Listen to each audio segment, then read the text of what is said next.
Hello and welcome back, everyone. Flavour Friday. Today we are going to be taking a look at Tinto Flavour number 25, which details some of the flavor for the Ottoman Empire in the upcoming game with the codename Project Caesar. They have some of the very most flavor out of anyone in the entire game.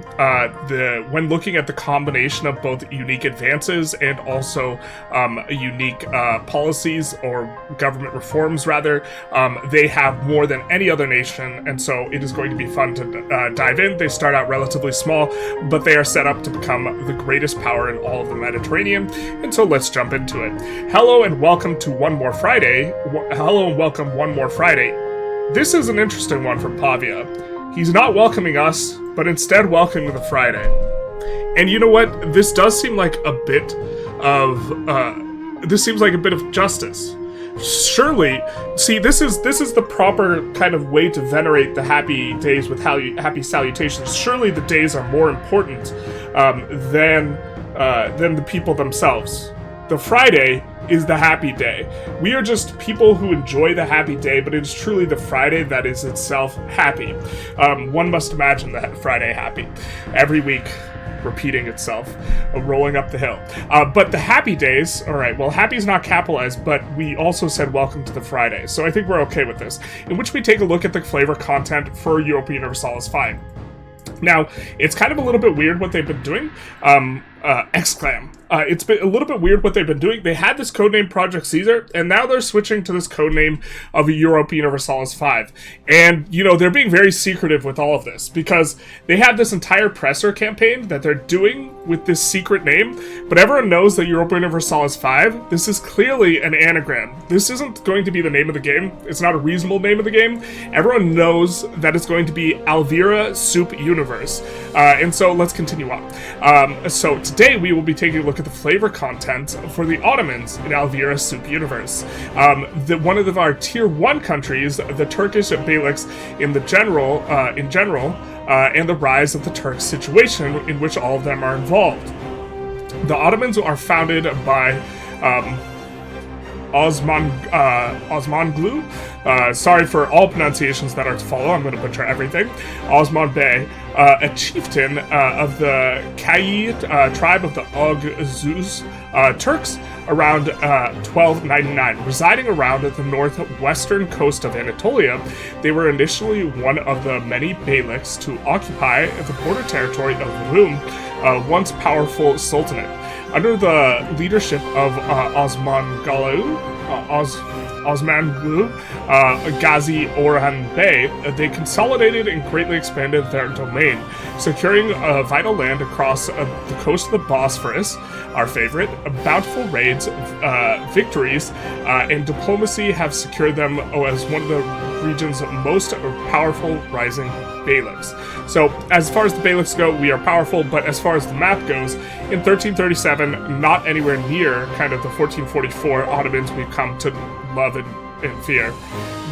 Whether you should rule through love and fear, surely they did both. The absolute terror in EU4. It's been a while since we played EU4, though, and we do see the Beyliks in here. As usual, consider all UI, 2D, and 3D art as work in progress. Of course, the usual qualifier.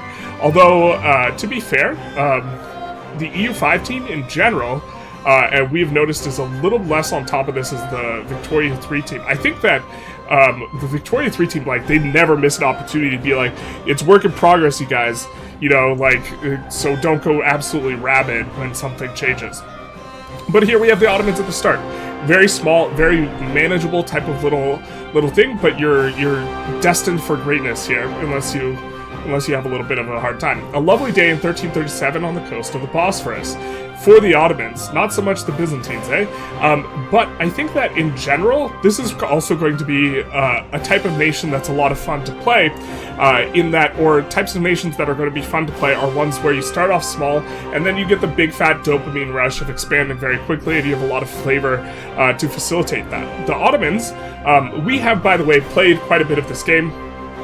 And so we are going to, when we talk through all of these bonuses and stuff, give our own insights and kind of evaluations of these types of things. The Ottomans, like other Anatolian Beyliks, start with some reforms and privileges, of which some are unique. So we start off with crown power 18%.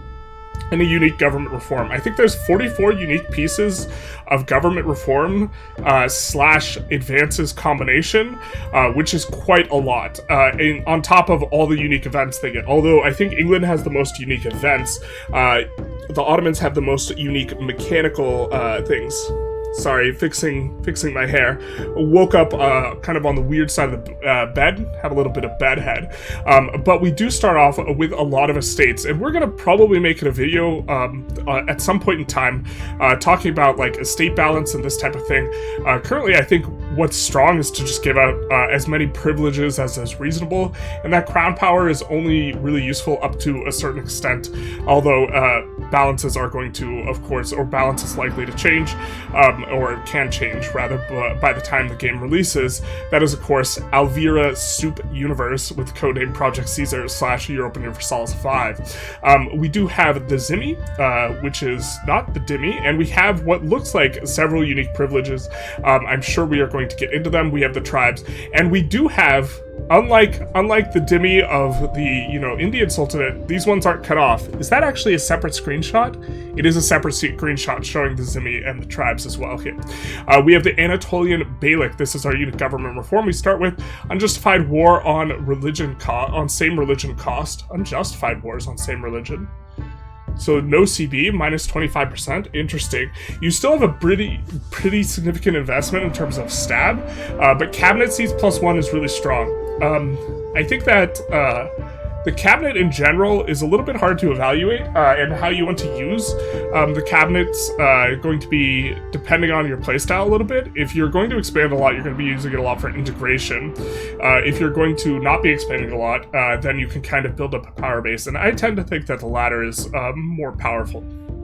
We also have the Ghazi Lords, which gives army morale 5%, levy size 5%, monthly progress towards decentralization. This is probably overall a bad reform. 20 or 0.2 monthly progress is a lot towards decentralization. You could tolerate a lot of it because there's a lot of sources of centralization, but you have to be plus on the centralization, or you want to be at least plus 0.01. And anything beyond 0.01 is kind of like gravy. It's really not that important because you're going to use events to push up your centralization rather than the ticking progress. But if you have ticking progress in the other way, that's going to significantly hamper you. They also start with the unique and troublesome succession law, fratricide, our favorite. Not the favorite of our brother, though. It is the new type of succession law of monarchy, in which the new ruler ascends to the throne once he has demonstrated that his fortune is superior to the fortunes of his rivals, usually through the elimination of each one of them. Shout out to brothers and sisters everywhere. The eligibility rulers allow male, allow estates, clergy, and crown, nobility and crown. The boldest and most cunning successor will eliminate his rivals until he's post. And this actually seems nice to get the boldest and best, the best and brightest, but I assume that this comes with some unfortunate kind of situations. Speaking of situations, girl, that's not a relationship, that's a situation. We have the Royal Harem. This is the policy of the Royal Court Customs Law, monthly prestige plus 0.1, and I'm assuming you can do, I think with a lot of the Muslim countries, they can have up to 4 wives, which allows for a lot more marriages in terms of trying to push for expansion in that way through royal marriages and unions. Continuing on, there are some of the advances available, which you may notice are quite relevant. Available in Age of Traditions, you start out with almost every Age of Traditions advance, so in theory, even though the Age of Tradition advances aren't necessarily the strongest, they tend to get stronger as you get later in the game, having unique advances of the Age of Traditions is probably the strongest time to have them, because you don't have to research them. Ones that come later, you have to give up one tech, effectively speaking, so there's an opportunity cost for the opportunity to research that tech. But continuing on, we have the Ghazi, which is going to give a slave raid efficiency here, and it will also unlock the Ghazi Lord's estate privilege. We didn't really think it was all that good, though. We have Ukbe, which unlocks the Ukbe subject type. And then this is a subject type, must be the same court language as Overlord. Subject must be the same primary culture as Overlord. I don't know if this means that you have to do that before you can make them your subject in this way, or if this forces this upon this. Subject can be annexed at +1 progress each month. You can do, what is it? It's not Dominion. I forget the name of it, but there is a version where you can get +2 progress, but I think they give you a little bit less income. They can only be annexed after 10 years. Looks relatively normal. Building rules, we can build ships, regiments. That is not normal, I don't think. Being able to build ships and regiments. The Ukbe serves as a frontier lord under the strong Turkic leadership. Tasked with defending the borders, leading raids, and expanding territories, these semi-autonomous leaders commanded loyal Guzat warriors driven by religious fervor, plunder, and land grants, making them crucial to frontier stability and expansion. Very kind of important, I think, are subjects, generally speaking, for expansion. I think this is the way you're going to want to expand, but we don't see... I wish we saw the rest of this and could see if they are giving income, and if so, what percentage. I think kind of the standard vassal is 20%. Fiefdom was the one that we were looking for, which I think might be 10%, but you can annex them faster. And so this is kind of a little bit of a question, but continuing on. Oh, we do have this. Limited overlordship regarding diplomacy, needs 0 diplomatic capacity to maintain this relationship. That, of course, is a small amount. And that is actually going to allow you to push expansion quite a bit. Although we have found in practice, diplo capacity, with its current balance, doesn't really gate you. I anticipate by release it maybe will be more of a limiting factor in terms of your expansion, and so having something that has a low cost will become more valuable if that is the case. We have benefits to Overlord, monthly progress towards decentralization. Yikes, that's not a benefit. That's a situation, huh?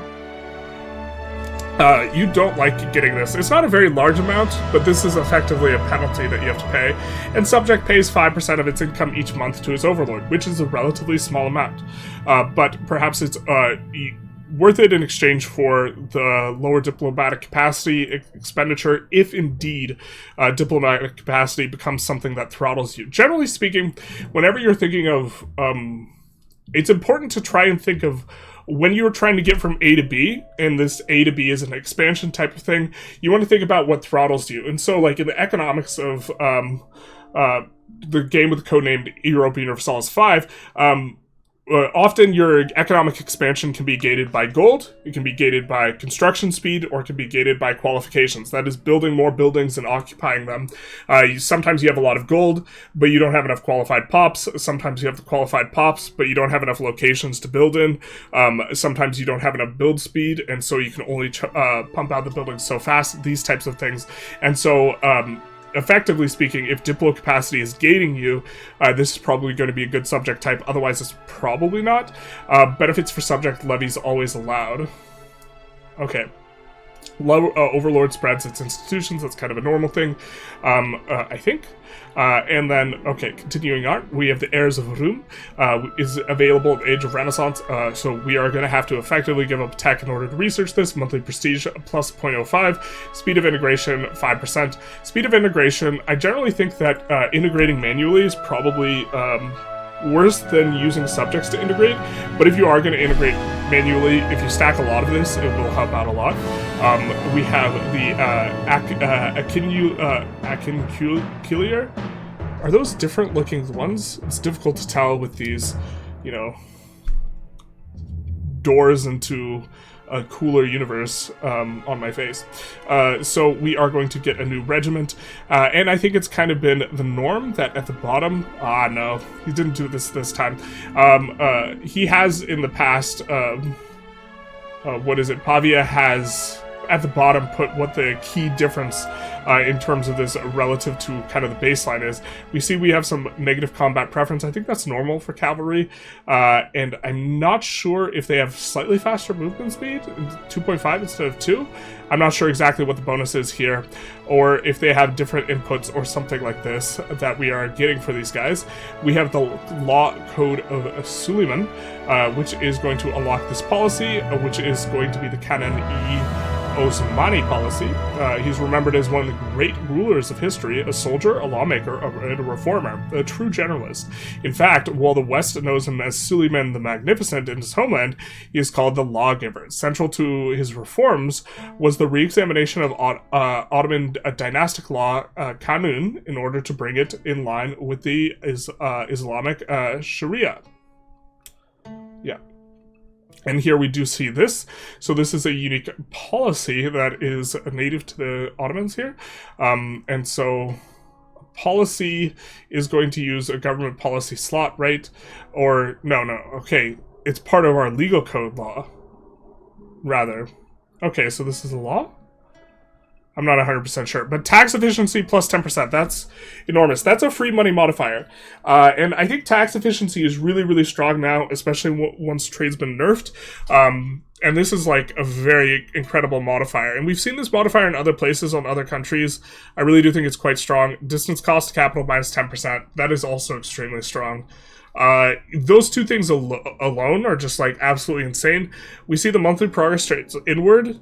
Inward's probably going to be better than outward for the Ottomans anyways, and so this is probably net good, much like the loud car is good outside, although we are experimenting with a noise gate thing. I'm pretty sure that broke the noise gate anyways, but let me know if you guys picked that up. Tax efficiency, or if picked the first option in the Canon Osmani event. Oh, so it can be even stronger.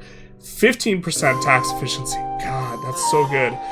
Distance cost to capital, 10%, and kind of more locking you in on inward with a 0.1. Being more outward makes it easier to colonize, I think, is kind of the big one, and also makes it easier to accept other pops, I think. I can't remember exactly all of the inward-outward distinctions, but tax efficiency is going to be really good. It's a free money modifier, so however much you would have gotten through tax, you get 15% more. I'm not sure if it applies to the tax base and makes the estates get more money. I don't think it does. I think it just increases the juice or the amount of money you receive. But that's going to be quite powerful. Yeah, I mean, 15% is just a lot. On top of distance cost to capital. Distance cost to capital is this very, very, very strong modifier. And so getting 10% on a country... We're kind of seeing where some of the strength is on the Ottoman Empire. Because if you stack a lot of this, it has increasing returns. And if you stack up to 95% of this while you're on gravel roads, it makes it so it only costs very little to travel one distance, which means you can have really high control in all your locations, which means you extract more tax out of them and more goodies, which is, of course, your favorite. We have the Tulip period, available in the age of absolutism, so relatively late. Trade efficiency, 2.5%. That's quite a bit on trade efficiency. Also a strong modifier, also a free money modifier. It is better than tax efficiency, but generally speaking, sources of tax efficiency tend to be higher than trade efficiency. So this is worse than 10 to 15% tax efficiency, I think, but probably better than 5% tax efficiency. I haven't robustly checked the math on that. We have Age of Revolutions shipbuilding speed. I just don't think that that's very good, and you would probably just skip this tech. Although one of the most important advances for the Ottomans are Janissaries. So I think that for most countries, you just have to go the armory. In the Age of Renaissance, and you have to get the barracks, and so this kind of locks you in to some extent on some of your decision-making in the tree, but it's not a huge commitment, because you need manpower if you're going to do any amount of fighting in the first 150 years. But the Mamluks and the Ottomans, and I suppose other countries that I'm not as familiar with, have unique barracks, which make this not necessarily a commitment, and also this is an enormous amount of monthly manpower. 25. This is an absolutely bananas amount of manpower. And also on top of this, you can go the armories and be able to build the armories. I think it's armory instead of barracks anyways, and so you can stack an enormous amount of manpower. It does have to be built in a city or a town. That's what the 2 and the 3 denote. But this is the case for kind of regular barracks armory type thing anyways. And this is, it only costs 50 gold too. Yeah, this is just, I think for frame of reference, it's like either 10 or 15 on like a normal barracks. This does have an input of slaves, if I recall correctly. We do see this in the production methods here. And so you are going to need to enslave people in order to keep this going. Slavery is really strong anyways, and you're going to want to engage in enslaving people. And so, yeah, this is just very, very, very, like, very powerful. It's very difficult to, and you also get unique units associated with the Janissaries, so let's continue on. I'm assuming that's going to be it here. We get the Janissary Guards in the Age of Renaissance. Is this an Age of Renaissance building then? Okay, so we don't have it necessarily at game start, if that's the case. The Janissaries are the elite corps, only loyal to the Sultan himself. Their ranks are made up through the Desverns. Okay, I can't pronounce that. System of a child levy and go through strict military training. As such, Janissaries are the most disciplined forces of the Empire. Did we see a tech that this gets unlocked? Okay, so this, okay, it is an Age of Renaissance thing, so you're gonna have to research it. But we get the Janissary Guards, and taking a look at it, I think that morale damage taken and strength damage taken bonuses, these are the primary draw here, and that is just going to be like a strictly better unit. I think that's a lot of movement speed, too, for an infantry guy. 2.5, that's what we saw on the Cav. I think the combat speed and the initiative are relatively normal, but taking less damage and being fast, that's a big up. There's a different Janissary unit available each age, for example, and this one is only available for the Age of Reformation. We do see, again, the minus strength and morale damage taken, which is going to be strong, and I think the faster movement speed, I'm not 100% sure. Less food consumption as well. Do we have less food consumption here? Oh, is that... I think that the standard food consumption is 1. Maybe I'm going crazy and it's not that crazy. That seems like only 20% food consumption seems absolutely insane. But generally speaking, we're going to have this better unit. And kind of with the current balance of things, I assume that this is going to get nerfed, but assaulting fortresses is really good. Only infantry and I think cannons can assault fortresses, cavalry cannot. And so having a unique infantry unit is probably better than having a unique cavalry unit at this current juncture, but that's likely to change. Is combat power... I think the base combat power is 1. They have 1.5 combat power? Is this unit just absolutely bananas? Alright, this is... It just looks very strong. This is very relevant, as the key flavor content for the Ottomans and the rest of the Anatolian Beyliks is a situation that triggers a couple months of the game. I'll leave it to one of our content designers, Paradox and Big Boss, who is, of course, both big and also a boss. We have the rise of the Ottomans, born from the ashes, sorry, not born into the ashes, that's the other way around, of the dying Seljuk Sultanate. The small territory of this gentleman, whose last name is Bey, was initially overshadowed by more powerful neighbors. However, the vision and ambition of the Ottomans would prove far-reaching, as they have recently embarked on a path of expansion and consolidation, carving up their places in the tumultuous tapestry of a fragmented Anatolia. Tumultuous Tapestry. Man, we like that copy. We like ourselves a little bit of a... Oh, well, I forget the name of the... Alliteration, that's the one. You know, Tumultuous Tapestry. Let's go.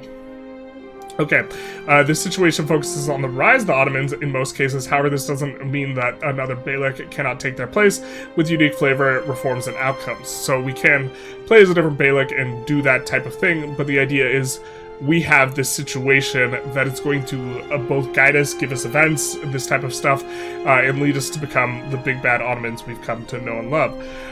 Legacy of the Ottoman Government reform.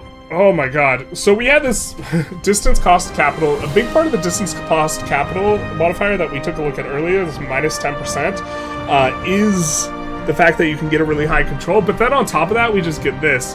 Debug key, Legacy of the Osman, plus 10% control. Oh, and it's also a freebie. You get a free government reform, so it doesn't even take up a slot. It gives you an extra cabinet seat too. Less antagonism proceed. Raid religious enemies for slaves. Yes, this is so nuts. Wow. We are actually thinking of doing a tier list based on like our understanding of what we've played so far. We have not played the Ottomans because our viewers just generally haven't, speaking, been interested in the Ottomans. So we haven't even taken that close a look at them. This is absolutely insane. I think this is the strongest government reform I've seen, including ones that have like research speed. Research speed, which I think is generally a really strong modifier. 10 max control is just absolutely insane. And then speed of integration, I think, as I mentioned earlier, I don't think that's that insane a modifier. The extra government reform makes it a freebie. Good dealsies. Cabinet seats, very powerful. Antagonism received, minus 33%. Ottomans also have the distinction of being able to juggle antagonism better because they can expand into the Catholics and then expand into the Muslims. And so geographically, you're going to be getting like half antagonism in some sort of sense anyways. And then as we mentioned, slaves are incredibly powerful and you can raid religious enemies for slaves. Although there's generally speaking less slaves to be had among Catholics, in theory you could swap to a different religion. Jainism, anyone? Okay. We get the leader of the Turks. This is just so powerful. Okay, but the leader of the Turks, is going to give you cultural tradition plus 33%. I think that's a pretty big score for cultural tradition. I think cultural tradition is not as important as influence, though, as a modifier, and we will be getting this reform if the strongest Beylik, if they are not the Ottomans. So we're not going to be getting both of these, but if you're not the Ottomans, this is the one you get instead. Max control plus 10%, speed of integration 25%, possible government reforms plus 1, diplomatic capacities plus 25%. Also, it's still just insane. The extra reform and the max control are really kind of the biggest things. The cabinet seat is pretty nice, and so is the antagonism reduction.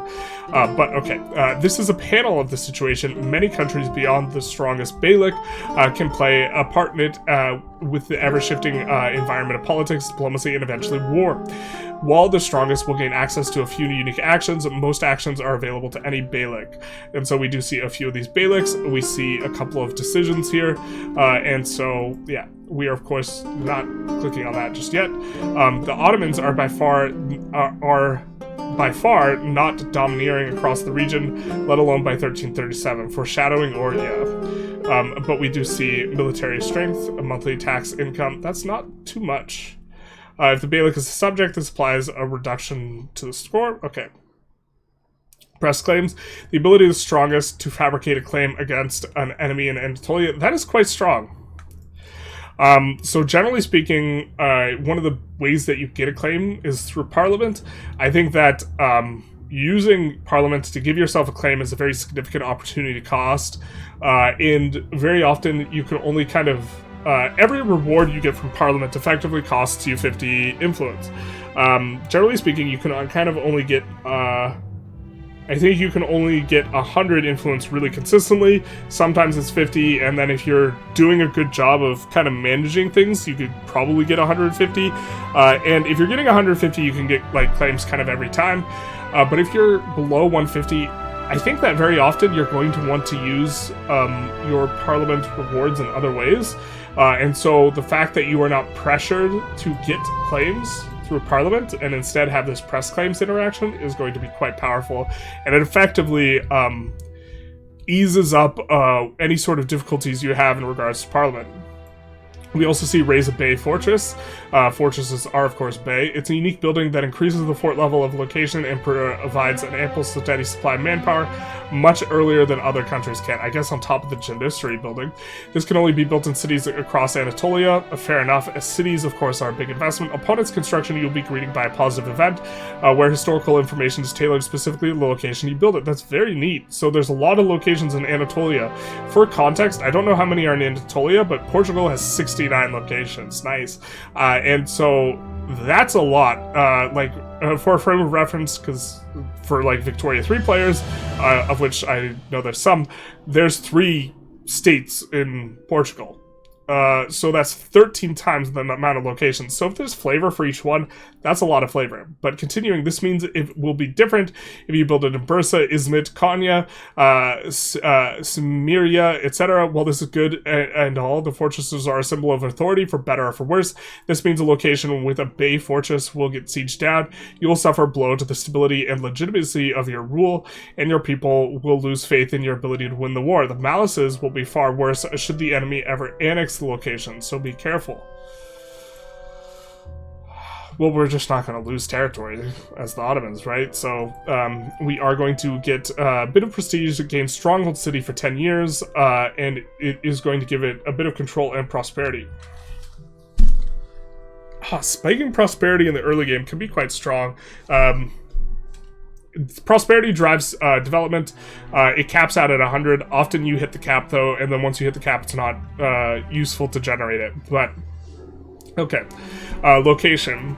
Importance is a composite metric tailored specifically to the situation. Depends on many factors such as development, market access, road connectivity, and more. This is used to determine the volume of certain bonuses and utilize a nice little game concepts tooltip to explain its application and usage. Interesting. Huh.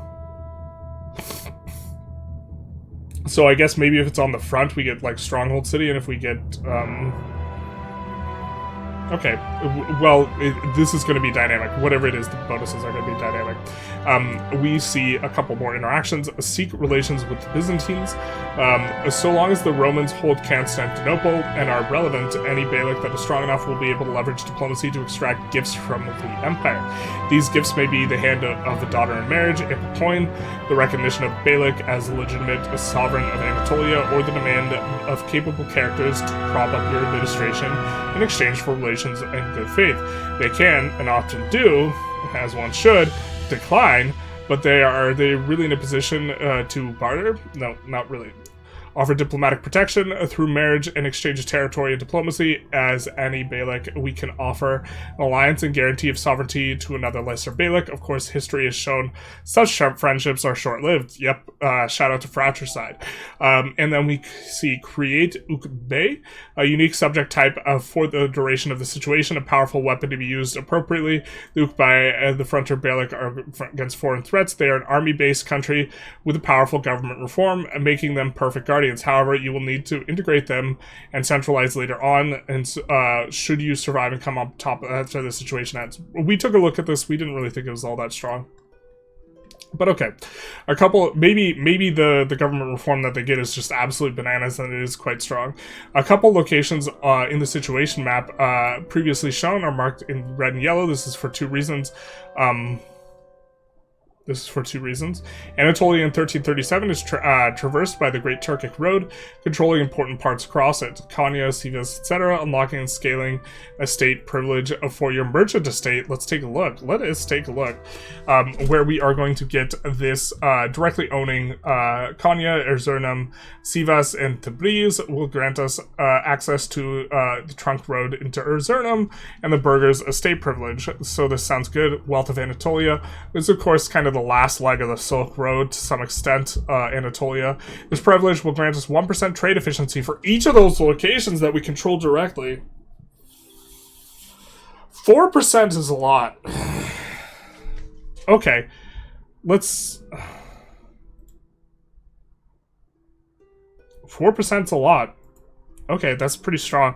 Konya and Sivas are also home to the Seljuk mints. Shout out to mints, they make sense.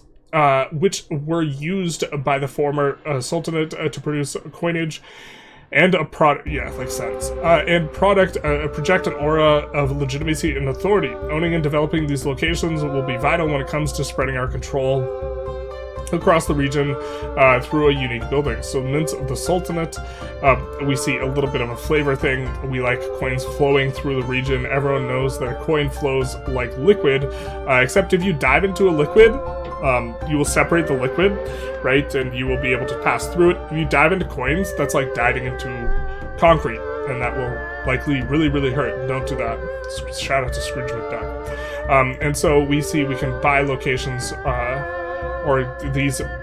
both locations are home to Seljuk Mint, which greatly increases the value of these lands. Okay. We see one of these in Konya, which is going to have a little bit of an upkeep cost, not too significant. It is going to take silver. It's going to give crown power plus 10%. That's pretty strong. Local proximity score plus 5. So I'm not sure exactly how this works. There's a building called the Bailiff, and the Bailiff gives you 30 proximity. But the proximity, if you already have more proximity to the capital, it doesn't do anything. So if you have 31 proximity to the capital, getting the 30 flat doesn't do anything. It sets a floor of 30. I don't think this is setting a floor of 5. I think it's adding plus 5 on top of it, which is insane because this really lets you... That's really strong. God, that's so strong. So this means it's going to be really easy to propagate really high levels of control, depending on how much of these mints you can get. I mean, I think there's only 2, but this is going to mean that if you can get 100 control where this mint is at, everywhere around it is also going to have 100 control, if you're doing a pretty good job of spreading things. And so, like, if it would normally be 95, let's say, it gets kicked up to 100 because of proximity. Monthly development growth 2.5%. That's not the biggest development percentage modifier. There's quite a bit more, but that's a really big bonus in terms of the proximity score. If that's working how we think it is. Crown power is kind of okay too. Crown power, the initial sources you get of it are really valuable, and then it kind of falls off. Although, if you have negative control, or if you have below 100 control, crown power is effectively mathematically more valuable. As the strongest Beylik consolidates holdings with a majority of the Greek culture, this event will appear heralding a beginning of great Turkic migration and enables a unique action for our country to call upon Turkic migration from the east to populate the coasts of the Aegean and Anatolia. Historically, this was very vital as it carries the same importance of game as having a majority of culture and locations is important, will allow us to core them fully, thus increasing our control. It is important. You get, if it's integrated, you get 5 control. If it's core, you get 15. That's a big difference. And so, in addition to like other things going on, so that's going to be useful. Also, I think the game kind of really strongly rewards RGOs. If you don't have enough pops to utilize RGOs, being able to move pops to those locations is really powerful, which is why slavery is really strong overall in game, especially in the New World. Because in the New World, generally speaking, you have a bunch of locations with like 1,000 pop, and it takes 1,000 pop to run one of the RGOs, so you can only run one level of the RGO. And RGOs, resource gathering operations, are really, really strong, but you build a second one and then there just isn't enough pops there. And so that's the end of the game, except for you can import slaves, and the slaves can work the RGOs. And so this effectively unlocks a lot of the value in the New World. And Ottomans can take slaves, which is an important ability from people that they are divergent with religiously, which includes not just the Catholics, right? If you're like expand into Mali, you can take a bunch of slaves there, for example. That's a little bit of a ways to get to Mali, but my point is like you could expand into other religions other than like the Catholics and the Christians. Like you can go and take a bunch of Hindu slaves. But continuing on, Turkish migrants flocked to Bolu. Word is spread amongst the Turkish population of Ottoman. This guy has new opportunity waiting in Bolu. The religious leaders and local officials have been encouraging families to make the journey, promising promising fertile lands, economic prosperity, and the chance to strengthen our cultural presence in the province. This migration, if it proceeds, could reshape the demographics of both populations, further advancing our agenda and consolidating control over our lands. We love control. One of the strongest Beylik consolidates themselves and crosses into the Dardanelles. The press claims of actions will evolve, allowing the Beylik to declare war through a good casus belli across the Balkans, as well as posing a direct threat over the kingdoms that populate the region. Our cannons will blot out the sun. That's a funny one. That's, of course, in reference to the Persian Empire invading Sparta in antiquity. Shout out to Laukar outside. And the Persian general said, and this is apparently a real historic quote, but like most real historic quotes, it's is it really that real? The Persian guy said, our arrows will blot out the sun, and then the Spartan response was, of course, then we will fight in the shade. But okay, as long as we directly own 120 locations, for a frame of reference, Portugal is 69 locations. In total, so 120 is not an enormous amount, and have presence in the Balkans, the press claim action and the rise of the Turkish situation will also allow us to gain CB against provinces in the Balkans. And notably, you can use that CB and then just not take the territory in the Balkans. So you can, like, let's say Austria is allied with the Byzantines, you can declare on the Byzantines and then take Austrian land elsewhere and keep your ability to keep pressing the claim. And so this is something you maybe want to manage, especially if they start allying with a bunch of other people you want to expand it to. And so this is likely going to allow you to get quite a bit more than just the Balkans if you kind of massage it correctly. Once the player conquers 300 locations, including at least 30 urban locations, and we own Constantinople, one of my favorite things is to ask people, like, geographically speaking, where is Istanbul relative to Constantinople? And I always love when I get people with this. Of course, map game players are probably, it's going to be difficult to get people with this, but if you think you know where it is geographically, put it down in the comments. If you're really smart, then there actually is a good answer. If you're not smart, it's a trick question. Or if you really, really know stuff. But, okay. This event will also grant us the rank of Empire, which comes with the significant bonuses and double edges in the form of a unique disaster for empires. Okay, well, having an empire just generally is a really big net advantage. One of them is you get one more cultural... loud car outside. You get one more cultural capacity. I think for a frame of reference, you start off with like one. I think there's 2 in the administrative tree for the Age of Reformation. I think there's 1 kicking around the Renaissance tree. But the point is like 3 or 4 is probably what you're gonna have. You know, in the first couple hundred years, and so +1 on top of that, or not even 3 or 4, like 2 to 4 or something like this, 2 to 3. Having this +1 on top of that, that's quite a bit. I think that's one of the things we are more pleased about getting when we got Empire. Of course, we have the big Ottoman Empire, but what happens if the Karamanids or another rises instead? They are greeted by a different outcome, a choice. They will either be able to adopt the Ottoman tag, which has a lot of stuff, inheriting the Ottoman content reforms, content events reforms, everything they have to offer, and still holding onto their flag, name, color on the map, etc., etc. However, should you choose not to this, you will be able to form the Sultanate of Rum. Moreover, other Beyliks across Anatolia have dedicated flavor and content themselves. The Jurmeyanids, the Ionidids, the Eretinids will have several events associated with their history in the middle of the 1400s onwards. So we do see a little bit of flavor for this guy. Oop, didn't mean to click that.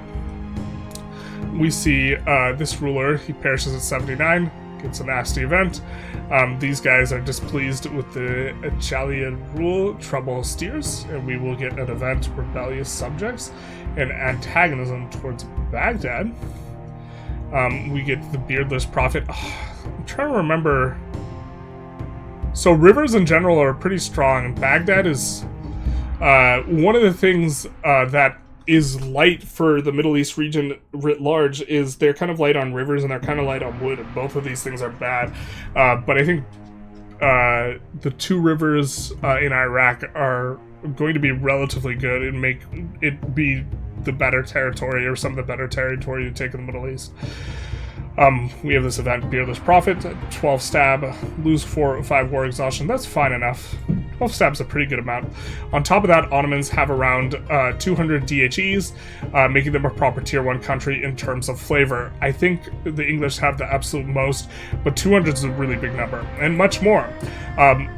Like, every time my brain just lags out and I feel like I read and much more, but Pavia always does and much more. But that's it's already listed. That's it for today, as today is Friday, of course, Flavour Friday. This will be our schedule for next week, which will be completely on Roger, as I will be off. Shout out to Pavia. You have a good summer or whatever, except you won't see this because you'll be off on vacation. We have Monday, Tinto flavor maps about Japan and Korea. That'll be exciting because we played quite a bit as Korea, and so we could really kind of talk about that quite a bit. We will see Tinto flavor about Korea and Manchuria. We were also stomping around the Manchuria region, so this will be interesting for us as well. Tinto talks about the Shinto religion and Shogunate International Organization. Very exciting. The Shogun Japan is a tag, and then there are a bunch of landless tags in the daimyos, and so how that works will be interesting to kind of pack up. And Thursday we get behind the music of Europa Universalis 5, which is going to be super exciting.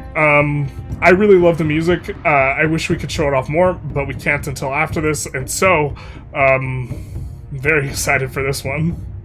And then on Friday we have Tinto flavor about Japan and the Nanboku, this situation. And so we are going to be in the east for a little bit. And also, you can wishlist, of course, Europa Universalis 5 now. And of course, that's Europa Universalis 5, which is a anagram for Alvira Soup Universe, the true name of the game, the true successor of Europa Universalis 4.